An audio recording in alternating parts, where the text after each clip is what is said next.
Hello বন্ধুরা, শীতের সকালে আজ কিন্তু আরেকটা রেসিপি নিয়ে এলাম। এটা কিন্তু পাবদা মাছের একদম ইউনিক একটা রেসিপি। এটা কিন্তু দারুণ টেস্ট। তা পাবদা মাছগুলোকে দেখো আমি প্রথমে হলুদ আর নুন দিয়ে ভালো করে মাখিয়ে রেখে এখানে নিয়ে নিয়েছি এক আটি পালং শাক। পালং শাকগুলো আমি সুন্দর করে বেছে নেব। এবার মাছগুলো কিন্তু ভেজে নেবো সুন্দর করে লাল লাল করে।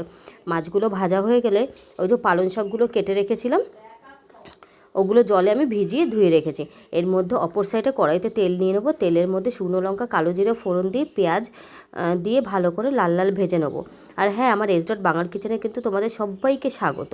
যদি ভিডিওটা ভালো লেগে থাকে অবশ্যই একটা লাইক করো। তা ওই তেলের মধ্যেই দেখো আমি আলু একসঙ্গে দিয়ে দেবো টমেটো, কাঁচা লঙ্কা আর ওই যে পালং শাকগুলো সুন্দর করে দিয়ে বেশি কিন্তু নাড়তে চাড়তে হবে না। যেহেতু শীতকাল, শীতের তো সবজির অভাব নেই, তাই ভাবলাম একটু পালং শাক দিয়ে আজকে মাছের রেসিপিটাই রান্না করে দেখি না। তা কিন্তু রান্নাটা কিন্তু দারুণ হয়েছিল।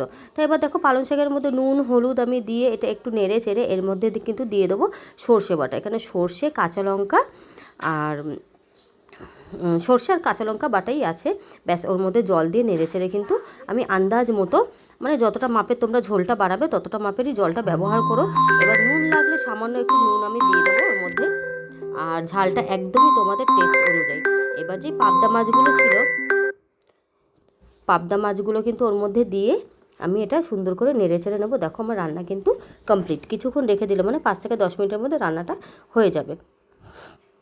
তা দেখো রান্নাটা যেরকম এসেছে কালার, সেরকম এসেছে সুন্দর গন্ধ, সেরকম কিন্তু খেতে। তাহলে বন্ধুরা আজকের মতো টাটা, বাই বাই। আবার আসবো নতুন কোনো ভিডিও নিয়ে।